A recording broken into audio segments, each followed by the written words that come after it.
She insisted the girls didn't want me at the recital, but I was the one who bought Lily her first violin. I was the one who sat on the cold laundry room floor night after night, patiently guiding her through scales while my wife, Sarah, watched reality TV court dramas in the living room. I knew the recital date before the invitations were even printed. I circled it on our kitchen calendar in red ink. I even took that damned afternoon off work to iron her white blouse because she wanted it to feel, in her words, crisp like a cartoon cloud, Dad. So, when I walked into the auditorium wearing the same charcoal blazer from her first parent-teacher conference, I expected to find the seats she'd saved for us. Us like we were still a family. I didn't expect the usher's polite but firm smile. I didn't expect to hear, "I'm sorry, sir, but your name isn't on the list." I let out a short, stupid laugh, the kind people make when their brain gets blindsided and is scrambling to catch up. "No, that can't be right," I said, reaching for my wallet as if it held some official proof of fatherhood. "My daughter is Lily." The usher flinched slightly. "Sir, I know who your daughter is, but I was given explicit instructions. You are not on the list. I am truly sorry." I took one step back. That single step was all it took for the scene to come into focus. There was Sarah, angled toward her ex-husband, Michael. He was grinning, whispering something in her ear that made her laugh. That low, confident laugh she reserved for jokes she thought were just cruel enough to be clever. She was wearing the red sweater I'd bought her for Christmas, the one she swore made her look too old. The one she only ever wore when she wanted to make a statement. Our daughter, Lily, sat between them like a human trophy, her hair pulled back so tight it looked painful. She didn't wave. She didn't even look in my direction. Her small fingers clutched her violin case as if it might levitate and fly her away from all of this. I stood there, the program still folded in my hand, watching as my entire existence was reduced to a simple oversight. Or perhaps not even that. Perhaps it was deliberate. I wasn't forgotten. I was actively removed. I didn't make a scene. There were no raised voices. No desperate pleas to let me sit in the back or stand in a corner like some banished relative. I just turned around and walked out, the weight of that single sheet of paper in my hand suddenly feeling heavier than any guilt she had ever tried to heap upon me. Outside, the air was colder than I had anticipated. I sat in my car for exactly 23 minutes. I timed it just long enough for the recital to have started, just long enough to know that whatever version of me she had presented to them inside that warm auditorium, unpredictable, stressful, controlling, was winning. She had been telling stories for a while. I just hadn't realized she had already cast me as the villain. I glanced at the glove box. It still held the emergency pack of gum Lily liked and a small, crinkled drawing our youngest had made of me holding hands with both of them. Her misspelled caption read, "Mean and Daddy and go ice cream." I drove home with the radio off, pulling into the garage as if I hadn't just been publicly humiliated and rewritten into a narrative I never agreed to. When Sarah came home 3 hours later, a triumphant grin on her face, the scent of wine on her breath, and fake sympathy already loaded in her voice, I was sitting at the kitchen table. The recital program was still folded neatly in front of me. She barely paused, tossing her purse onto the counter as if it owed her rent. "They just didn't want you there," she said, leading with the attack. "You make things tense." Not even a hello. I stared at the program. She clicked her tongue, walked to the fridge, and pulled out a bottle of some overpriced Prosecco she now claimed was the only thing that didn't give her migraines. "You could have at least texted," she said. "But fine, be dramatic." I remained silent. She, like most manipulators, took the silence as surrender. She poured herself a glass. "Besides, the girls are old enough to choose. If they didn't want you there, that's their right." Ah, there it was. The new weapon, the new line of attack. I wasn't being pushed out. I was being chosen against. You see, that's the trick. If you can frame rejection as someone else's agency, it feels justified. She sat across from me, smug and self-satisfied, even raising her glass in a silent toast to herself. "Look, don't take it personally. I told them to be honest with you. It's just easier this way. I nodded, not in agreement, but in understanding. This wasn't about co-parenting or blended families or any of the other scripted phrases therapists get paid to promote. This was strategy. She wasn't preparing for a fight. She was already in the middle of one. I was just now realizing the opening shots had been fired weeks ago. But here's the thing about being underestimated. You get to watch. You get to observe the arrogant slip-ups, the overplayed hands, the parts of the performance they don't rehearse. And when the right moment finally arrives, you get to respond with precision, without warning, and without making a sound. She sipped her drink as if it tasted like victory. I stared at the folded paper between us as if it were a warning label, and said nothing at all. She leaned against the door frame as if she hadn't just gutted me in public. Her coat was still draped over one arm, keys dangling from her fingers like a metronome counting down my patience. They just didn't want you there, she repeated, slower this time, as if the repetition could somehow make the absurdity true. You make things tense. I kept my eyes on the recital program, the central crease now soft from how many times I'd folded and unfolded it. On the back was a child's drawing of a violin in purple crayon. Even that felt more honest than the woman standing before me. She moved into the kitchen, tossing her coat onto a stool. Besides, she said, flicking through the mail I'd already sorted, the girls are old enough to choose. That line, that casually delivered grenade, what she meant, of course, was that they were old enough to repeat, old enough to mimic the phrases and tones she fed them like daily vitamins, old enough to be weaponized without ever realizing they were holding swords. I glanced at her for just a second and saw how she avoided my gaze, not out of guilt, but out of pure calculation. She was gauging my reaction, measuring my silence. That's when it hit me. She hadn't lied because she needed to. She lied because it served the script she was writing for our lives. The older one had started calling me by my first name a few months ago, just once or twice, accidentally on purpose. The younger one would flinch now if I raised my voice, not in anger, just with firmness. I thought they were just testing boundaries, that it was normal. But this was different. This was programming. This was coaching. The recital was merely the first act. I remembered when we used to discuss joint custody as some abstract concept. If it ever came to that, she would say, we'd be civil. The girls would always come first. And I, like a fool, believed her. Back then, I didn't know she was the kind of person who rehearsed arguments in the mirror before a PTA meeting. Now, everything made a sickening kind of sense in reverse. Her sudden interest in documenting my bad moods in her journal, her insistence on texting instead of talking, so that everything was in writing. The way she would correct the girls mid-sentence if they said something positive about me. Well, he used to be like that, she'd say, as if my kindness had an expiration date. I sat there while she made herself a snack, some overpriced cheese she claimed was gut-healthy, spreading it on crackers with the smug efficiency of a woman who believes she has just won. I mean, she added, walking back toward the hallway, it's not like we're competing. That word, competing, she dropped it like a piece of lint from her sweater,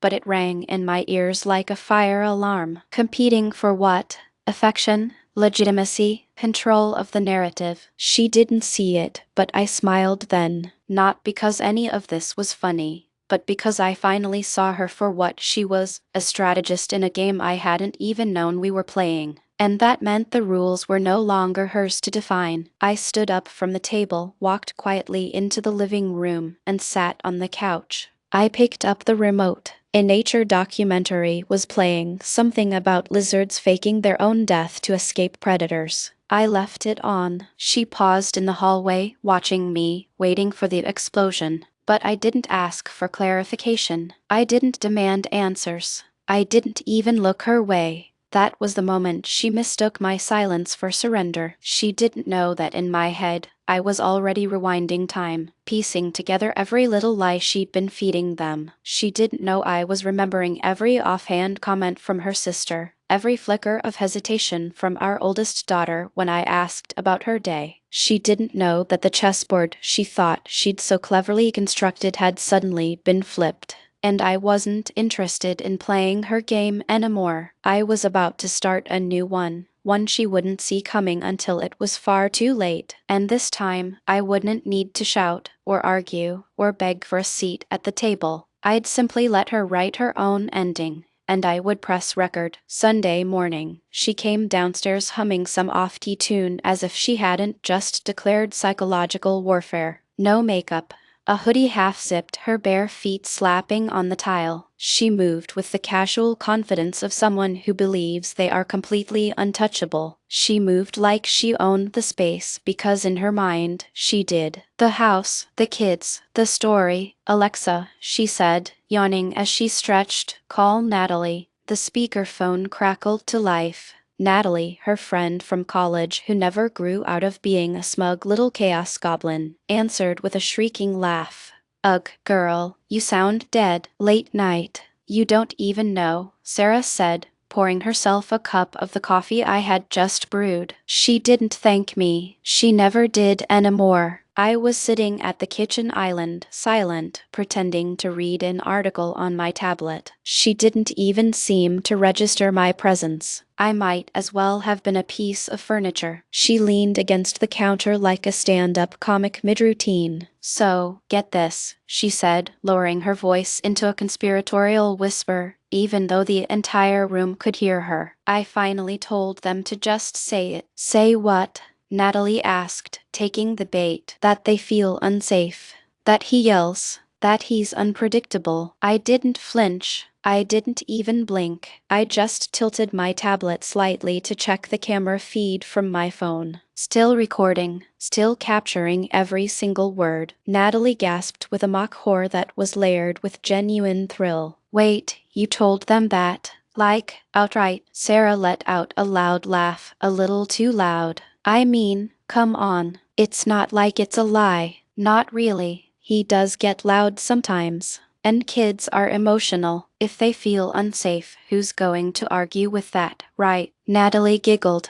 Girl, that's honestly kind of genius. Oh, and get this, Sarah added, swirling the spoon in her mug like it was a magic wand. I told them it's okay to exaggerate a little. It's just prep work. Custody is a negotiation, not a trial. You lay the groundwork early, so when it comes up, boom, they've already got the narrative. The spoon clinked against the ceramic. She sipped her coffee as if she hadn't just admitted to coaching minors to lie in a future custody battle. She hadn't even filed for divorce yet. Natalie cooed. God, you're such a lawyer. I should be, she said, preening. Honestly, if I had the time, I'd eat family court for breakfast. She had no idea I was recording. Absolutely none. My phone was tucked under a stack of envelopes on the corner of the island, its camera lens angled perfectly toward her, its microphone crystal clear. She could have been confessing to a murder,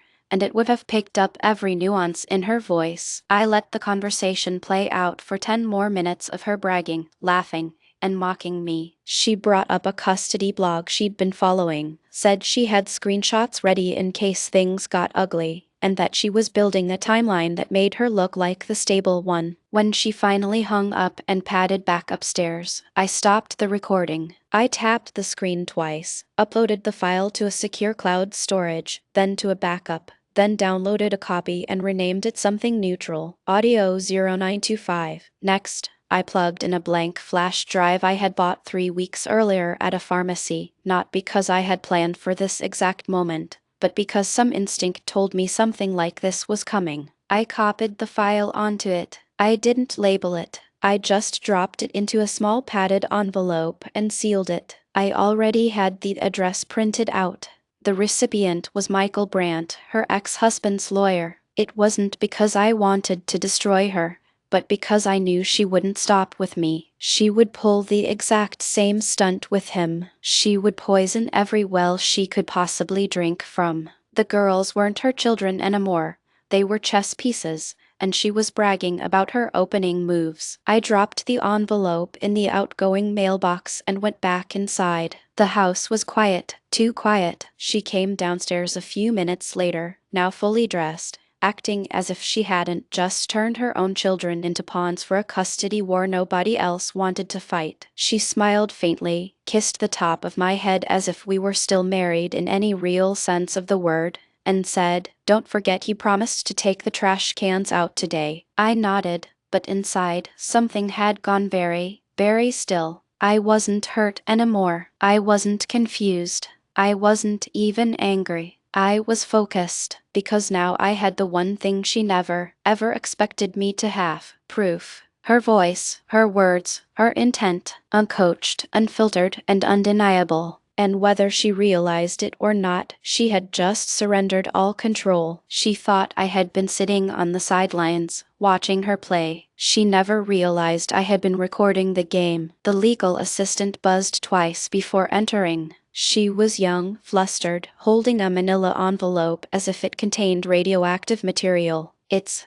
from the Dropbox overnight. No signature was required, but it's marked urgent. From a concerned party." Her boss, Michael Brandt, a family law attorney who hadn't blinked during 2 decades of bitter custody warfare, took the envelope with a tired sigh. Most of these so-called tips were junk mail from bitter grandparents or friends turned informants with an axe to grind. Still, he slid the unmarked flash drive into his computer. He almost stopped it a minute in. The tone was familiar. Two women laughing about custody battles like it was a game of poker. But then she said it, Sarah's voice, crisp and clear through his speakers, with that little lilt of superiority she reserved for her inner circle of fellow manipulators. "I just told them to say they feel unsafe." That he yells. I mean, come on, it's not illegal to coach your kids if it's true eventually, right? Brandt didn't move. He didn't sip his coffee. He just tapped the spacebar, rewound 15 seconds, and played it again. "I just told them to say they feel unsafe."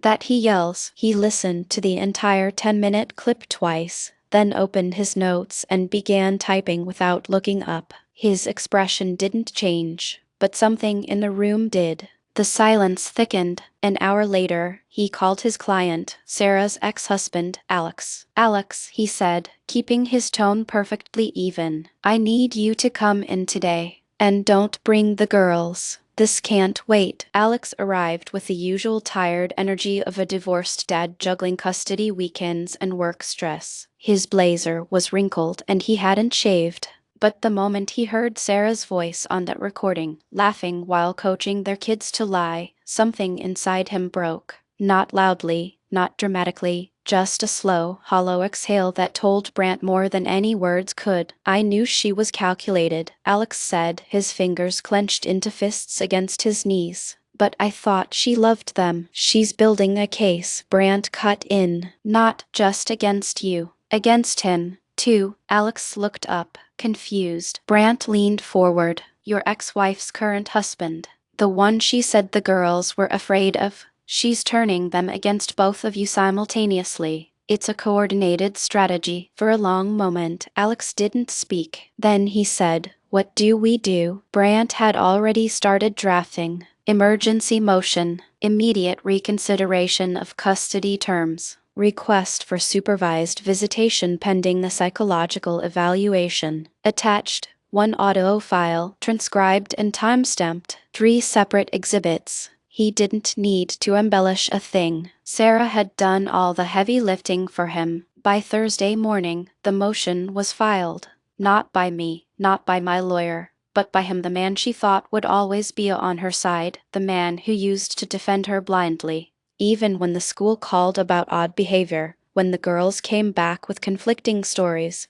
when the older one started saying she felt safer at mom's in front of third-party adults, he used to think I was the bad influence. She had worked so hard to plant that seed. Now he knew better, because the voice on that tape wasn't just manipulating me, it was manipulating him, too. And worse, it was using his own daughters as leverage. The betrayal hit him harder than it ever hit me because he had trusted her longer, because he had children who shared her face and her eyes, and because he finally realized that the safety she had promised him, the stability she had sold him on after their divorce, was all a lie. I didn't call him. He didn't call me. but I knew the moment that motion hit the court docket that we had become something resembling allies, not friends. Just two men on the receiving end of the same woman's weaponized charm. She thought she was building a custody advantage. She didn't realize she was building a coalition, one that now had timestamps, exhibits, and an entirely new motive to protect the children from the performance.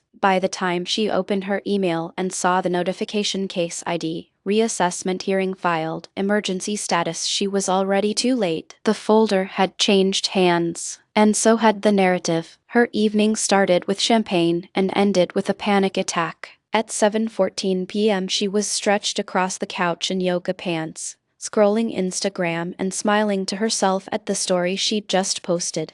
A boomerang of her wine glass clinking with Natalie's over brunch. The caption read, "We don't play the game, we write the rules." She was particularly proud of that one. It had the right mix of sass and veiled superiority. She had no idea that across town, in a quiet courthouse, a sealed motion had already triggered an automatic notification to every legal party on record. When her phone buzzed, she assumed it was Natalie commenting on her post. Instead, it was a call from her lawyer, Jared Thornhill, a man whose custom-tailored bravado usually oozed through the line. But tonight, his voice shook. "Listen to me carefully," he started, skipping any greeting. "We've got a situation. Alex just filed something." She rolled her eyes. Emotion over what? This time? Did the poor baby not like his child support summary? No. Emergency custody amendment, Jared said, his words clipped and fast. And it includes allegations of manipulation, psychological coaching, emotional coercion. She cut him off. "That's ridiculous. He has no case." He attached a recording. The room went still. The only sounds were the hum of the fridge and the click of the dog's paws on the tile. "What recording?" she asked, her voice suddenly much quieter. "I don't know yet," Jared said, dropping his voice to a whisper. "The court flagged it as key evidence. It's sealed for now, but they granted an emergency review, which means the judge already listened to it and found it credible." She clutched the counter. "From him? From Alex?" "No. That's the part that's unclear," he said, pausing. "He received it anonymously. Or rather, his attorney did, from an unnamed third party. But it's definitely you. You're laughing, talking about coaching the girls, using words like negotiation." There was a long, dead silence. Then Jared's tone shifted, less lawyerly now, more like a terrified co-defendant. "What did you let your husband record?" Her mouth opened, but nothing came out. She hadn't. She couldn't have. She never said those things to him. But then she remembered. Sunday morning. Natalie on speakerphone, her voice bouncing off the kitchen tile. Her husband sitting right there, pretending to scroll through his tablet. No, no, no, no. She had dismissed him, treated him like furniture. Her stomach lurched. "I didn't say anything to him," she stammered. "Doesn't matter. He recorded you somehow. And now your ex is using it to file for full custody. Effective immediately." She blinked hard, her throat tightening. "Can you get it thrown out?" Jared exhaled slowly. "Not without hearing it first. And even then, if it's unedited and timestamped, if it shows a pattern of intent, Jesus, Sarah,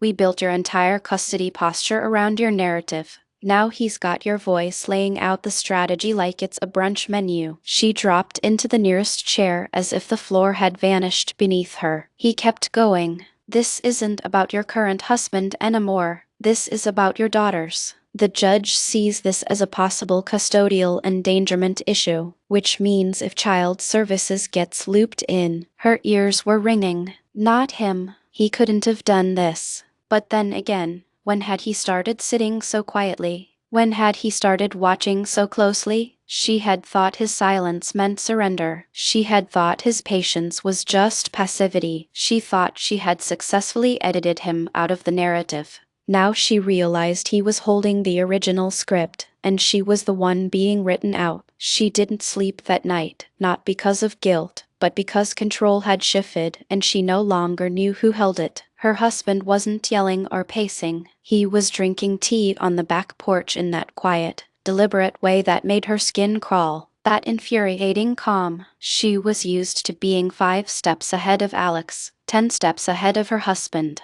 Now, she wasn't even on the board. By Monday morning, she was a wreck. Her hair was in a messy bun, her laptop open to 3 tabs. Family court filings, her attorney's email thread, and a parenting blog she used to quote like scripture. She called Alex for the 3rd time. He finally picked up. "What do you want, Sarah?"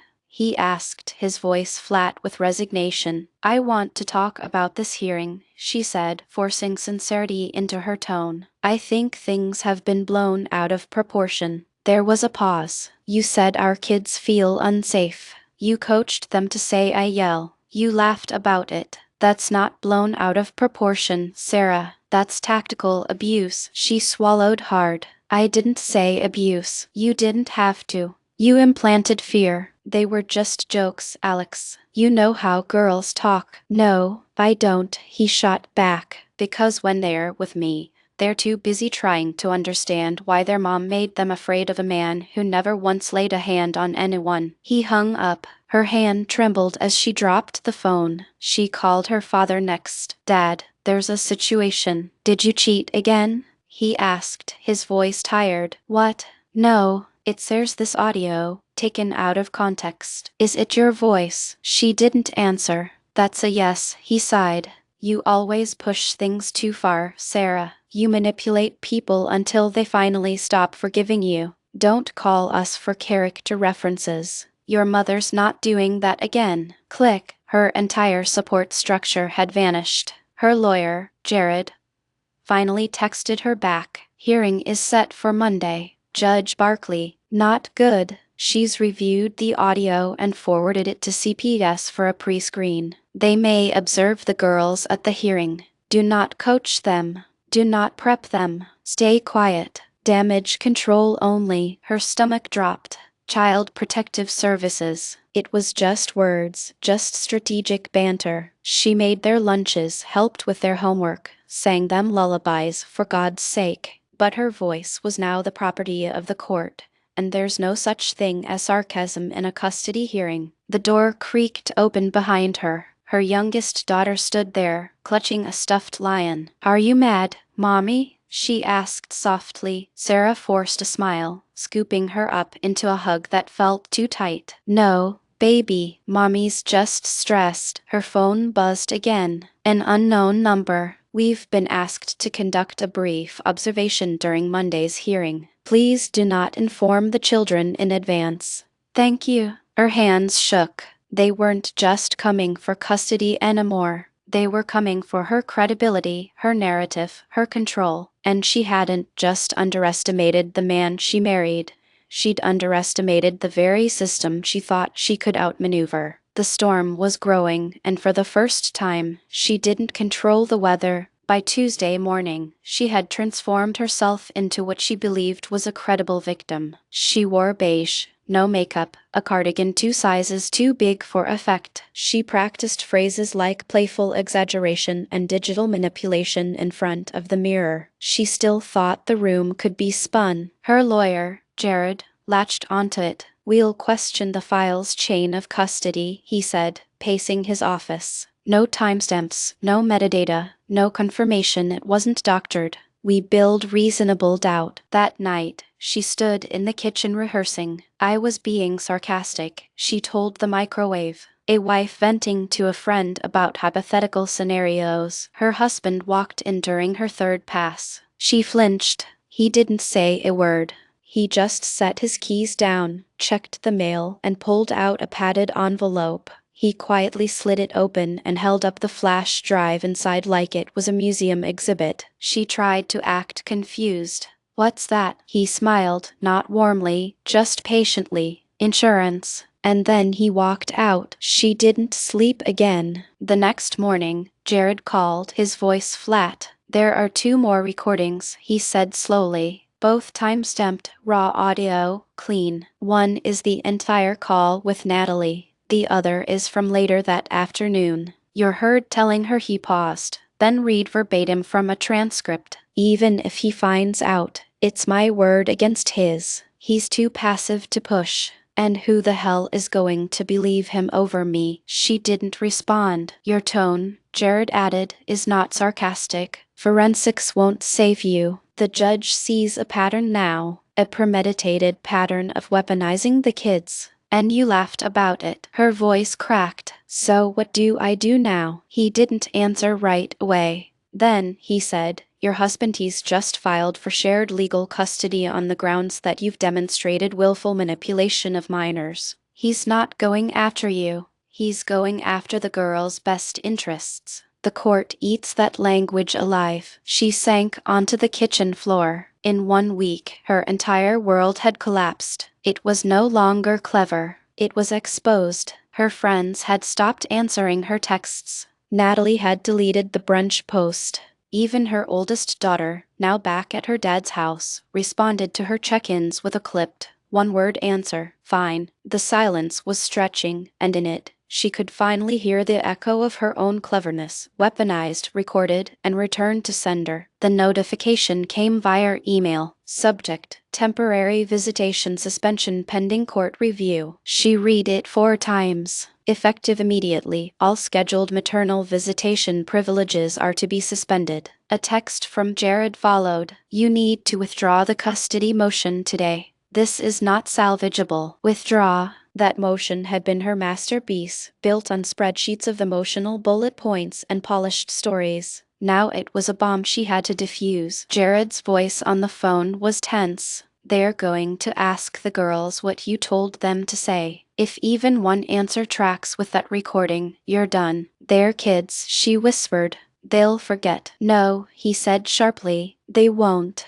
And you won't be allowed to remind them what to forget. You can't coach from the sidelines anymore. Supervised visitation. The word burned. She hung up. The house felt like a stranger's home. She wandered into her younger daughter's bedroom. A glittery notebook was tucked under the pillow. On the cover, in purple marker, "My safe place private." She opened it anyway. Most pages were doodles, but one entry stopped her cold. Mom says Daddy yells when we're not around, but I only hear him being quiet. I think maybe she's wrong, but she says don't say that out loud. Her knees gave out. She sat on the edge of the tiny bed, the notebook in her lap. She had built this future brick by brick reputation, motherhood, image, and now it was gone. Not stolen, but removed, because someone had finally seen the blueprint. By Sunday, Alex texted her, short and clinical. Girls are staying with me until further notice. Per court instruction. I'll update you post-review. Finality. She thought being the mother gave her armor. Instead, it had given her a target, and once she had opened her mouth and let the truth spill out,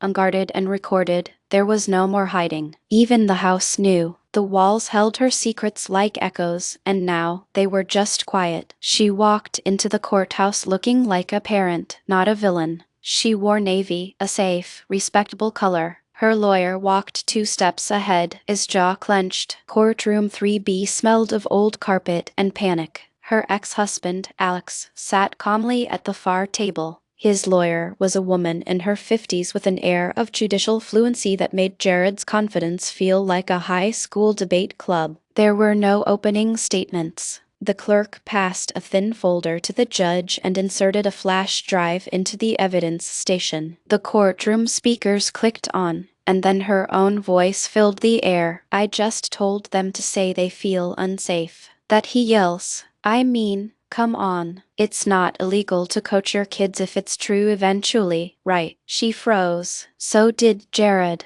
The audio wasn't being referenced, it was being played. Her laughter echoed across the room like a confession. The judge, a silver-haired woman named Barkley, listened for exactly 47 seconds before raising a hand. The clerk paused the audio. Is there a rebuttal? She asked dryly. Jared stood. Your Honor, we contend. Counselor, stop. The judge said, her palm raised. She turned her gaze directly to Sarah. Her tone became surgical. Ms.